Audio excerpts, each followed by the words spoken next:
राधे राधे, जय माता की भक्तों। आप सभी का स्वागत करती हूँ स्पिरिचुअल ज्ञान साधना में और आप सभी से अनुरोध करती हूँ कि स्पिरिचुअल ज्ञान साधना को सब्सक्राइब कर लीजिए और बेल आइकन को प्रेस कर दीजिए ताकि आपको नई नई वीडियोस का नोटिफिकेशन मिल जाए। जय माता की, राधे राधे। कैसे हैं आप सभी लोग? आशा करते हैं सब लोग बहुत अच्छे होंगे।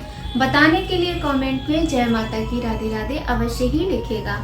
आज की वीडियो में हम बात करेंगे, बहुत ही सरल सा टॉपिक है लेकिन वो बहुत ज़्यादा महत्वपूर्ण भी है। तो आज की वीडियो में हम बात करेंगे कि जो डेली नित्य प्रतिदिन हम महिलाएं जब उठकर सुबह पूजा करते हैं तो उसके नियम क्या होते हैं और पूजा में महिलाओं को किस तरह से पहले किसकी पूजा करनी चाहिए और किस तरह से नहा धोकर स्नान करके किस तरह से पूजा करनी चाहिए। तो ऐसे ही छोटी छोटी सरल सी बातों के बारे में बात करेंगे जो कि होती छोटी बातें हैं, सरल बातें हैं लेकिन बहुत अधिक महत्वपूर्ण होती हैं। तो चलिए प्रारंभ करते हैं आज की वीडियो और उससे पहले आप सभी से प्रार्थना करते हैं कि यदि आपने चैनल को अभी तक सब्सक्राइब नहीं किया है तो कर लीजिए और बेल आइकन को प्रेस कर दीजिए ताकि आपको महत्वपूर्ण वीडियोस का नोटिफिकेशन समय पर मिलता रहे। तो देखिए, कभी कभी हमारे मन में सवाल आता है या कभी कभी ये होता है कि वैसे तो हम ज़्यादातर ये कहते हैं कि जो हमारे घरों की परंपराएं होती हैं, जो हमारे मम्मी पापा या फिर हमारे इन-लॉज होते हैं, हमारे सास ससुर होते हैं, उनके घर में जो रीति रिवाज होते हैं हमें उन्हीं का पालन करना पड़ता है। या दूसरे शब्दों में कहें कि प्रत्येक लड़की को शादी के बाद अपने ससुराल के ही नियमों का पालन करना चाहिए, करना पड़ता है। लेकिन कभी कभी यह भी होता है कि ससुराल के क्या नियम है उसको नहीं पता होता है और कोई बताना भी नहीं चाहता है। हर तरह की परिस्थितियां होती हैं। तो ऐसे में मन में बहुत सारे सवाल आते हैं इस तरह के कि मतलब अब हम क्या करें, हमें तो कुछ पता ही नहीं है। क्योंकि आजकल नॉर्मली बच्चे ज़्यादातर घर से बाहर रहकर ही पढ़ाई लिखाई करते हैं तो और वो पढ़ाई में इतने बिजी रहते हैं कि वो अपने घर के में क्या हो रहा है उन चीज़ों पर ध्यान भी नहीं जाता है। क्योंकि हम पेरेंट्स जो होते हैं वो बच्चों को पढ़ाई में मेहनत करने पर ही जोर देते हैं। उनको हम ये सोचते हैं और पढ़ाई का बर्डन भी इतना ज़्यादा है आजकल। एजुकेशन मस्ट है। एजुकेशन तो पहले भी थी लेकिन आज का टाइम और ज़्यादा वैसा हो गया है कि एजुकेशन, नॉर्मल एजुकेशन से कुछ होता नहीं है, बच्चे को बहुत मेहनत करनी पड़ती है। तो चलिए इन बातों में ना जाते हुए वीडियो शुरू करें। और सबसे पहले बात ये आती है कि पूजा जब हम लोग करते हैं तो क्या हमें पूरा सज धज के पूरा 16 श्रृंगार करके प्रतिदिन की पूजा करनी चाहिए? तो देखिए, यहाँ पर हम आपको बताएंगे ऐसा नहीं है। क्योंकि रोज़ सुबह सवेरे उठकर इतना समय नहीं होता है कि आप नहा धोकर पूरा 16 श्रृंगार करके ही मंदिर में जाएं अपने घर के और पूजा करें। बहुत सारे काम होते हैं। तो प्रतिदिन की पूजा में ऐसा कोई नियम नहीं है आपको। लेकिन हाँ, स्नान करना जरूरी है, घर में झाड़ू लगाना जरूरी है, पूजा के स्थान पर पूरी तरीके से स्वच्छता होनी चाहिए, नीट एंड क्लीन होनी चाहिए। वो जगह पोछा लगा लीजिए, जैसे भी क्लीन करते हो, धुलाई करते हो, पोछा लगाते हो, कर लीजिए। और यहाँ हम आपसे एक बात और कहेंगे कि आप खुद कीजिएगा, दूसरे से मत करवाइएगा। आपका घर है, आप स्वयं कीजिएगा और नहाकर हमेशा धुले हुए वस्त्र ही पहनिए। धुले हुए वस्त्र पहनकर ही पूजा करनी चाहिए। साथ में इस बात का भी ध्यान रखें कि काले नीले रंग के कपड़े पहनकर पूजा ना करें। कभी कभी की बात अलग है लेकिन प्रतिदिन की जो पूजा होती है उसमें थोड़ा सा ध्यान रखें। और हाँ, अगर मान लीजिए अब कपड़े हैं, कपड़ों को तो फेंका नहीं जा सकता है और ना ही ऐसा है कि हम लाल पीले कपड़े ही खरीदें और कोई रंग ना खरीदें। तो एक दुपट्टा आप ऐसा रख लें जिसको ओढ़ के आप पूजा करें, उसको लाल या पीले रंग का ही रखें। जैसे दुपट्टा है तो आपको इस बात का ध्यान रखना है। और नहा धोकर साफ स्वच्छ वस्त्र धुले हुए पहनकर आप पूजा कीजिए। क्योंकि सुबह बहुत जल्दी होती है, जिनके बच्चे नहीं हैं उनके पास भी काम होता है और जिनके घर में बच्चे होते हैं उनके घर में भी काम होता है। मान लीजिए आप जॉइंट फैमिली में रहते हैं तब तो बहुत काम होता है। हालांकि सब लोग मिलजुल कर लेते हैं लेकिन काम तो होता ही है। तो ऐसे में आप नहाइए, धुले हुए कपड़े पहनिए और फटाफट से अपने घर के मंदिर में जाकर यदि समय है तो पूजा कर लीजिए, नहीं तो आप पहले अपना काम निपटाकर शांति से पूजा कीजिए। अब यहाँ पर एक बात ये भी आती है कि तब तक क्या आपको पानी भी नहीं पीना चाहिए, भूखे रहना चाहिए? नहीं, बिल्कुल भी नहीं। क्योंकि भूखे रहने से बीमारियां आती हैं, कमजोरी आती है। पर्सनल एक्सपीरियंस से कह रही हूँ मैं। हालांकि आज भी मैं ऐसा ही करती हूँ, बिना खाए पिए ही पूजा करती हूँ, चाहे कितनी भी देर हो जाए, लेकिन ऐसा नहीं करना चाहिए क्योंकि उसका फिर हमें परिणाम भुगतना पड़ता है। हमें छोटी उम्र में ही तरह तरह की बीमारियां, समस्याएं आ जाती हैं। फिर क्या है, सबको इरिटेट होता है, सिंपैथी बाहर वाला आपके साथ दिखाता है, लेकिन जिन लोगों के साथ आप रहते हो ना, वो आपसे इरिटेट होता है कि इनको तो रोज यही रहता है, इनको तो रोज वीकनेस रहती है, इनका तो रोज सर दर्द है, रोज पैर में दर्द है, कमर में दर्द है। मतलब कोई ये समझता नहीं है कि हाँ आपको दिक्कत है, और इतनी दिक्कतों के साथ, परेशानियों के साथ आप अपना पूरा काम कर रहे हो, अपनी सारी ड्यूटीज को कर रहे हो, लेकिन उससे किसी को कोई फर्क नहीं पड़ता। इसलिए अपना ध्यान सबसे पहले रखें। और अगर आप लेट हो जाते हैं पूजा करने में तो कोई फ्रूट खा लीजिए अगर घर में है, लेकिन ऐसा भी होता है कि सबके घर में फ्रूट्स नहीं होते हैं, तो 2 बिस्किट भी खा सकते हैं। क्या करें, जब नहीं है तो जैसा ईश्वर ने हमें दिया है उसको ही एक्सेप्ट करना पड़ता है। 2 बिस्किट खा लीजिए, चाय पीते हैं पी लीजिए, दूध पीते हैं पी लीजिए, जैसा भी जो कुछ भी हो, यही पूजा का नियम होता है। देखिए, और जब आपका शरीर स्वस्थ नहीं होगा तो आप पूजा करने के लायक भी नहीं रह जाओगे, है ना। तो इसलिए पहले आपको अपने शरीर का, अपनी बॉडी का ध्यान रखना है, क्योंकि ये हमारा मंदिर है और इस मंदिर की भी हमें सेवा करनी है। इस मंदिर की सेवा करके ही हम ईश्वर की सेवा, अपने घर वालों की सेवा और उनकी केयर कर सकते हैं। तो अपना ख्याल सबसे पहले रखिएगा, ये बात ध्यान रखिए, ठीक है।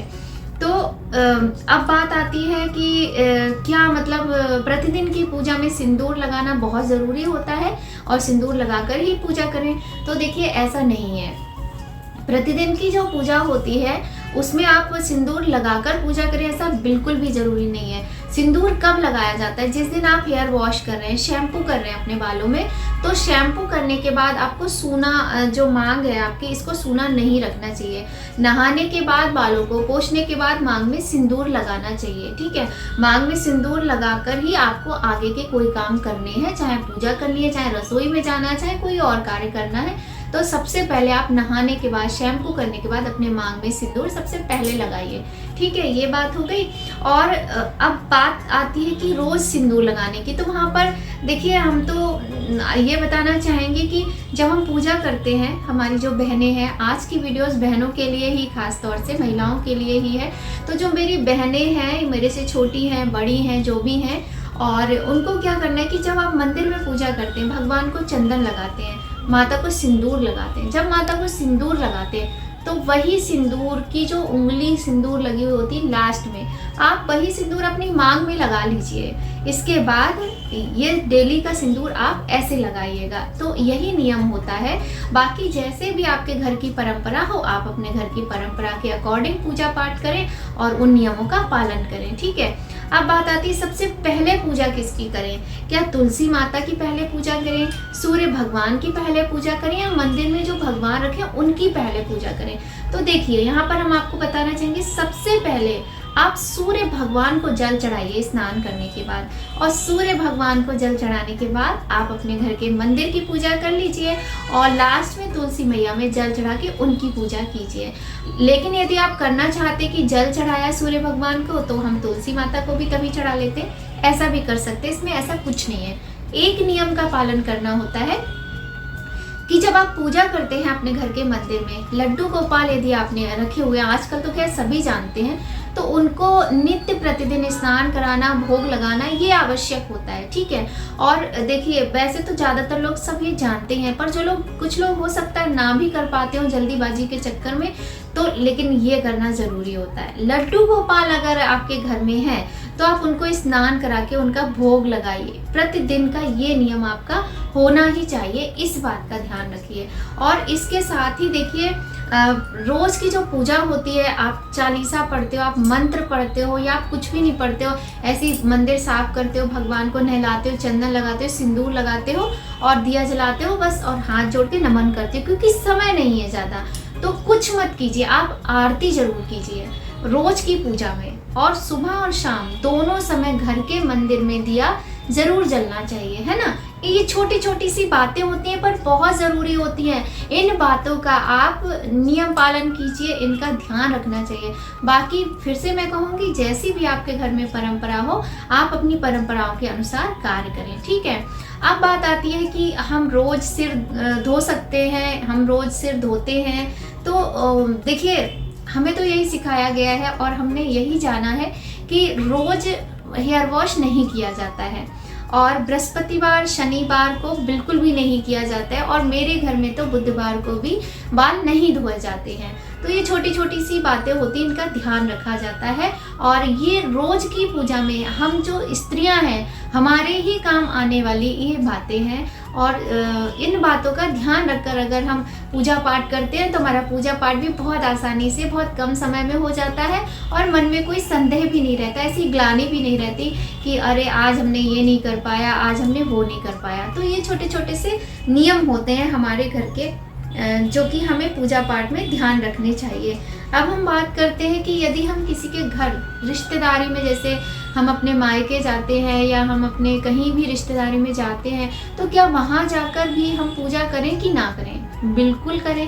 भगवान तो हर जगह है और भगवान की पूजा हम अपने भले के लिए ही तो करते हैं, तो क्यों ना करें। आप रिश्तेदारी में कहीं भी जाते हैं, चाहे दूर की रिश्तेदारी हो, पास की रिश्तेदारी हो, पर पूजा जैसे आप करते हो जरूर करो। कुछ नहीं तो हाथ जोड़ लो, जल चढ़ा लो, पर आपको करनी चाहिए। भगवान को नमन करना, भगवान का रोज़ धन्यवाद करना, उनको प्रणाम करना, ये बहुत आवश्यक होता है। छोटी छोटी सी बातें होती हैं अक्सर जो कि हमारे ध्यान में नहीं आती है या हमारे मन में रहती है, पर हम किसी से पूछ नहीं पाते संकोच के कारण। तो यदि आपके मन में किसी भी तरह का सवाल हो तो आप अपना समझकर स्पिरिचुअल ज्ञान साधना जो चैनल है उसको सब्सक्राइब कर लीजिए और पूछिएगा। यदि आपके मन में कोई भी प्रश्न होता है तो आप पूछिएगा, हम पूरी कोशिश करेंगे आपको सही उत्तर देने की। और आशा करते हैं आपको वीडियो अच्छा लगेगा। तो छोटी छोटी सी ये कुछ बातें थी रोज़ की पूजा पाठ से जुड़ी हुई। अगर आपको वीडियो अच्छी लगे तो एक लाइक ज़रूर कीजिएगा। आपकी लाइक से हमें बहुत अधिक मोटिवेशन मिलता है, प्रेरणा मिलती है और वीडियो बनाने में बहुत अच्छा लगता है। जैसे कि एक भैया जी हैं, उन्होंने मेरी एक वीडियो पे कमेंट किया था कि सिस्टर आप सामने आकर वीडियो बनाया करो तो ज़्यादा अच्छा रहेगा और गणेश जी को सामने रखकर।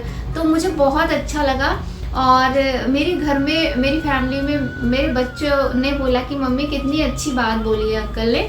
तो आपका बहुत बहुत धन्यवाद। अभी मुझे उनका नाम नहीं याद आ रहा है, काफ़ी टाइम पुराना कमेंट है। लेकिन देखिए, रोज़ कुछ ऐसी परिस्थितियां होती हैं कि हम वीडियो सामने आकर नहीं बना पाते, कुछ ऐसे काम होते, कुछ ऐसी परिस्थितियां होती नहीं, लेकिन हम कोशिश करते हैं और कि हम सामने आकर ही वीडियो बनाएं। और हाँ, आपने कहा है गणेश जी को रख के प्रॉपर तैयारी करके बनाएं, तो उसकी भी कोशिश करेंगे हम कि किसी अभी थोड़ी सी प्रॉब्लम चल रही है और जैसे ही वो प्रॉब्लम सॉल्व होती है तो हम अपना एक अड्डा बना लेंगे कि यहीं पर हमें वीडियो बनाना है। अभी मुझे देखना पड़ता है कि मुझे कहाँ बनानी है वीडियो।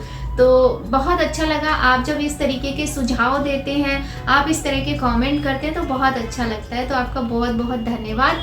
और किसी भी तरह की कोई भी आपको जानकारी चाहिए हो तो आप हमारे चैनल पर कमेंट कर सकते हैं। हमारा चैनल नहीं है, ये आप सबके कारण ही है जो हम आज भी इस चैनल पर काम कर रहे हैं, क्योंकि बीच में कई बार ब्रेक हुआ है, बहुत लंबा लंबा ब्रेक हुआ है और वीडियोस मेरी नहीं आई हैं। इस तरीके की भी परिस्थितियां हुई हैं, लेकिन फिर से हिम्मत करके हम फिर आ जाते हैं। आप लोगों का प्यार, आप लोगों का आशीर्वाद है, तो अपना प्यार, अपना आशीर्वाद, अपना सपोर्ट ऐसे ही बनाए रखिए। और बहुत ज़्यादा आवश्यकता है आप सभी के सपोर्ट की, प्यार की, क्योंकि आपके सपोर्ट, आपके प्यार के बिना कुछ भी संभव नहीं है। तो वीडियो पसंद आए एक लाइक कीजिएगा, कमेंट कीजिएगा। अपना और अपने अपनों का बहुत प्यार से, बहुत मन से ख्याल रखिएगा। मिलते हैं आपसे नए वीडियो में नई जानकारी के साथ। तब तक सभी लोगों को जय माता की। राधे राधे।